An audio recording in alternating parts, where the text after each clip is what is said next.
Hey guys, Raj Sangha of Car Audio Security. I am back for a bass van update.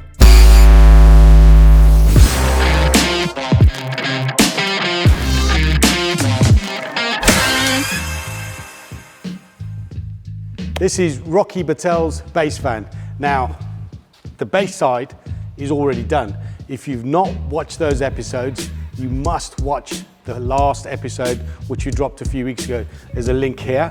That will show you what we've done in terms of the audio build and the process and the journey that this van has been on. And it has been immense. Today's episode is about the suspension. More importantly, the airlift suspension. So Rocky has agreed to have airlift suspension installed in the bass van. Remember, this is no standard bass van. This is a Ford Escort RS Turbo bass van. So we are now going to start the airlift suspension process. We have already run the lines and the cabling. That's already inside the van and actually run to the front cabin area. That was done in the previous episode. This episode will show you us installing the airlift controller, the management, the tank, the compressor, the front struts, and also working out how do we get about getting suspension into the back airlift suspension where we've got leaf springs. So that's going to be a challenge, but that's a challenge that my engineers have accepted because it's a little bit above my pay grade. So I'm going to leave it to Jay and Sam, two of the engineers at Car Audio Security, and they'll have to work out how they do that. So I'm going to leave the van in their hands. I'm going to rock out. I've got some paperwork to do. I'll see you in a short while.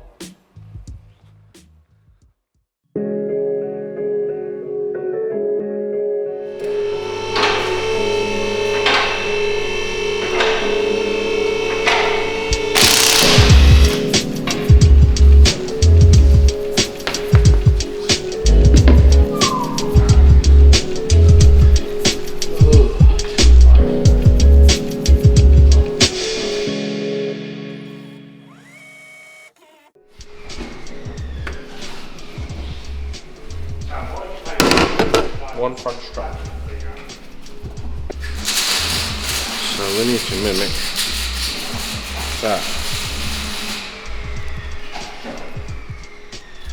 This diameter here, because that's got to sit in the hub.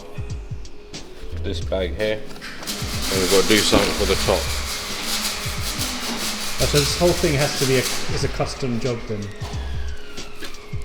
So there's no off-the-shelf? Not for the Escort, no. Not with airlift anyway. So we'll make something up to replace that. And the rears I don't think will be too hard because although we're putting air on it, we may just retain the original leaf springs and shocks. Okay. What's there, leave that in and just put bags in place somewhere or on brackets so it'll be like an assist. Okay. So you'll still retain your OE suspension, which is not doing much at the moment, but once you use bags to assist it, then yes, it would work. So it will lift the car, and obviously with the bags aired out, your car will drop down anyways because of the weight of it. So I think I'm going to go down that route and a custom set of front struts. So yeah, I'm going to go and see Palm now, see what he's got in his goodie warehouse of struts, and see if I can match something up. So you're going shopping then? I'm going shopping. Right, let's go and see him.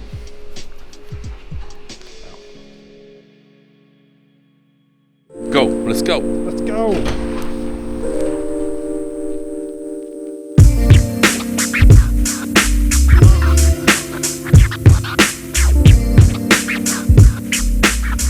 It's nice when we got airlift stock, isn't it? These are way too short. Imagine how much these compress though. You've got an arch gap this big when I lifted it up. Right.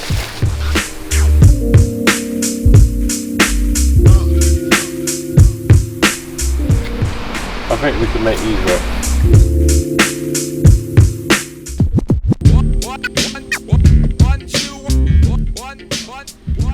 And I think that's going to be our best option. It's going to be the safest option because you don't have movement. You don't have movement. This is, we're quite lucky. Now is this able to, does it sit in there?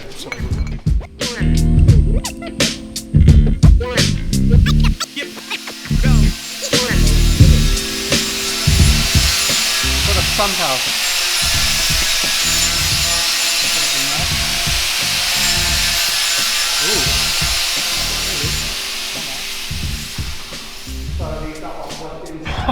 This has been fully restored. Yeah, it's the first time you've been under it. Yeah, I haven't seen it before. Yeah. It's all been done.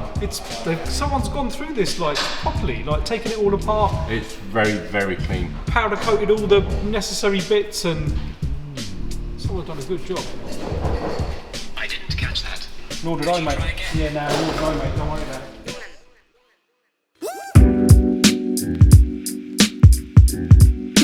Okay, so you've seen the box section that we've got on the car we've put. So what I've done is made a bracket up for the bottom of the bag with a plate with a hole in it. The reason for the hole is the torsion bar has got a locating lug which goes through the torsion bar. So what I want to do is release the bottom bracket and basically slip this bracket in between the torsion bar which goes underneath and the axle bracket which goes here. And what that will do is locate it into this hole here, so the bag will never slip backwards and forwards, and the upper bracket will take care of any twisting of the bag. So the bag's in its position solid and will never move where it is at the moment. What I'll do, let me just slip this in the wrong way around so you can sort of see what's gonna, or which way it's gonna go, and it's gonna fit like that, but obviously the bar the other way around. So you've had to custom make that? Yeah, so we've made that in-house because being a classic Ford van, I don't want to disturb the torsion bar or anything, so if he wants to revert it back to original, he can do quite easily, to be fair. But that's it.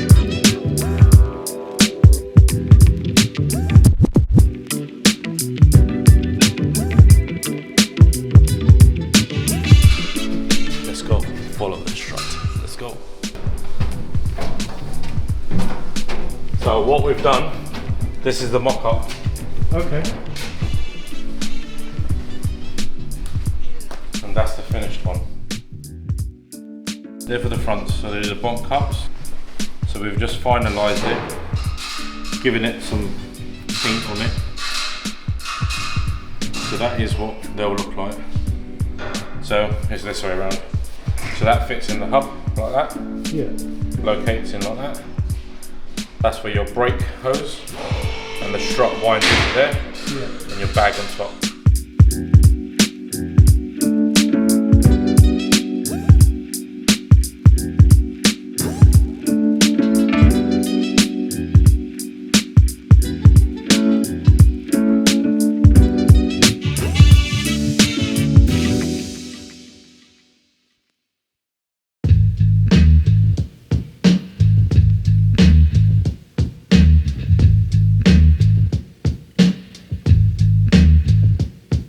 Right guys, Project Escort RS Turbo base van is now officially completed.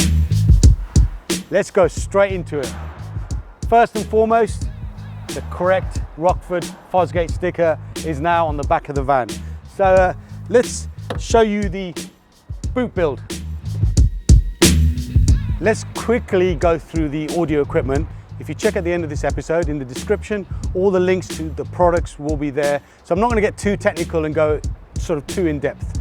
However, let's start. 3 Rockford Fosgate P400X4 4-channel amps. Those are running all the speakers and all the tweeters. 3 P1001 XBD bass amps. They're running 6 subwoofers which are in the cabin. Underneath here, we've got 6 Stinger batteries. Then we've got all the fuses, the distribution blocks, all the cabling and so on is neatly tucked underneath this build. Behind these grills, we've got P1650 two-way coaxial speakers. There's actually 8 pairs of these speakers throughout the rear section and in the cabin area. And then we've got 14 of these PP4NT horn tweeters. So we've already shown you the build in the previous episode, but as you can see now, it's all clean. It's ready to go. It rocks. Very impressive. And another nice touch that Rocky has added is the number plate. Damn low. So low because obviously the bass drops low, and low because the van now has airlift suspension, and it also is slammed on the floor. Not at the moment, but we will show you that. Let's move into the cabin area now.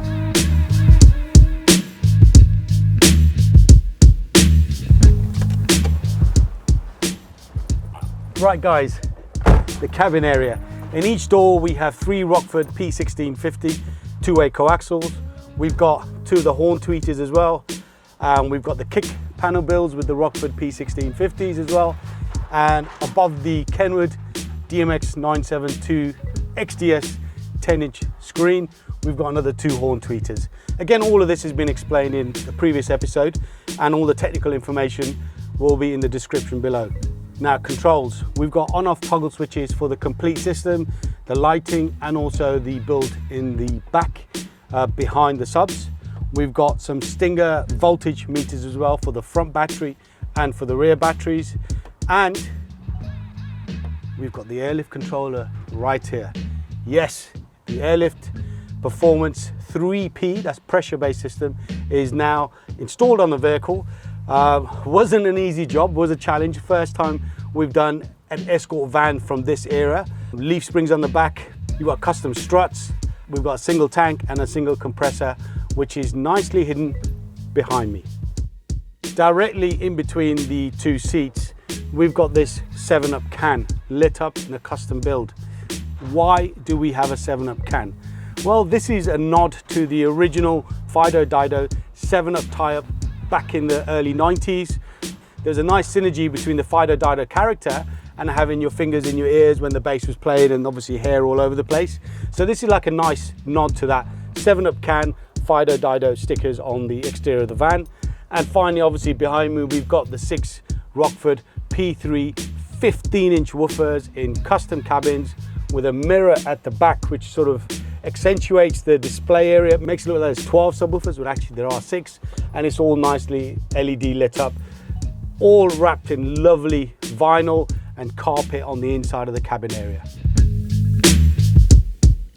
Guys, let's talk weight. Now, from the point of dropping the van to us to now, we're at 450 kilograms of weight. So nearly half a ton of weight has been added. I actually thought we'd add 500 kilograms, half a ton, so I wasn't far off. A lot of weight. How have we got to that weight? Well, obviously you need to watch the previous episodes, but just to give you a brief overview, MDF, subwoofer boxes, subwoofers, sound deadening, loads of Dynamat sound deadening, all the speakers, the amplifiers, the 6 batteries, you know, the tweeters, the stereo, all of this stuff, the vinyl, the carpet, all adds up, and we're at 450 kilograms. So it's quite a lot of standard laden weight we have in this vehicle. Now, you may recall in the previous episodes when we were talking about airlift performance, that the reason why we needed to fit airlift to this van was to raise it. Now, this is traditionally not the way you guys have probably seen airlift installed. Typically, in most cases, we install airlift to slam a vehicle. Well, in this case, we needed to install airlift to raise a vehicle. And for those of you that may not know, in the States, airlift is predominantly used for this, for towing. And if you've got additional payload in the back of a vehicle, you can use the airlift suspension to raise the ride height so that the vehicle sits level. Now, obviously, you want to see how this looks when it's slammed. So let's slam it.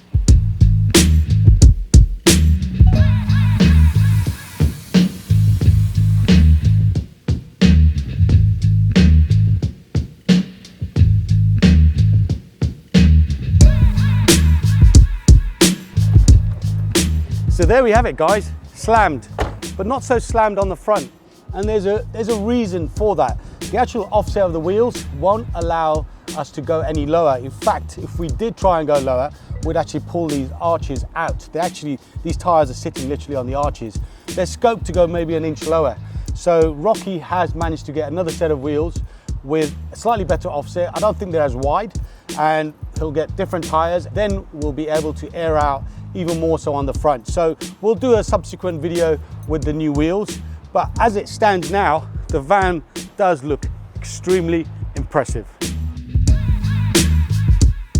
So what's left to be done? Well, Rocky has now requested that we add some underglow LED lights, very similar to our E30 LTO build. So that's something we've got to do. We've actually got the lights in stock. The alternator needs upgrading. Now, I know some of you already suggested we need to do that. We don't sell alternators, so if there's anybody out there that knows where we can purchase an alternator or where to go to, remember this has got an RS Turbo engine in there, so it's got to fit in that engine space. Let us know, comment below, or drop us a DM. And then obviously finally, once Rocky's dropped the new wheels, we'll have to recalibrate the airlift suspension. Now, I've got to say, I personally have loved this build. I know quite a few of you have.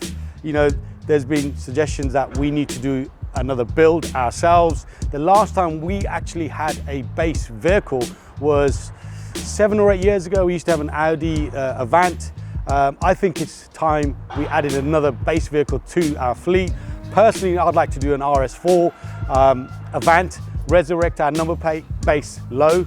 Palm has actually just bought a caddy van for the business, but that's going to be more of a shop build, showcasing wheels, stereo, audio, not necessarily a base build. So guys, what vehicle should we buy to do a shop base build on? Not a van, because we've got access to this and we can use this whenever we want. And talking about using this, you will see this at our car and coffee meets, and you will see it at many shows up and down the country. So if you're brave enough, sit in it.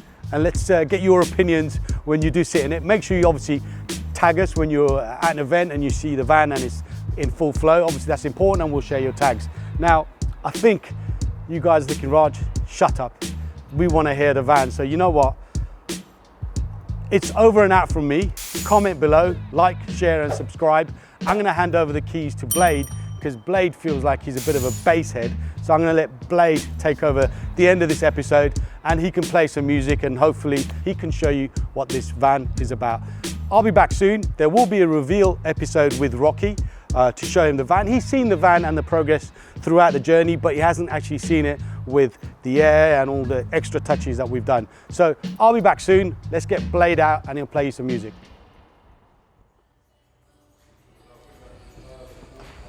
Hey guys, Raj has asked me to try out the base van, so let's jump in.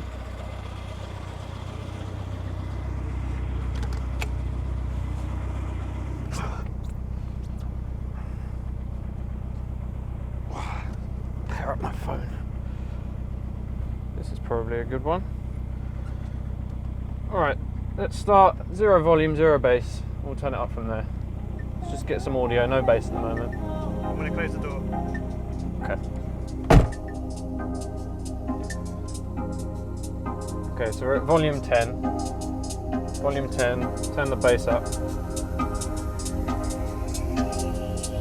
See what this thing can do.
Jesus.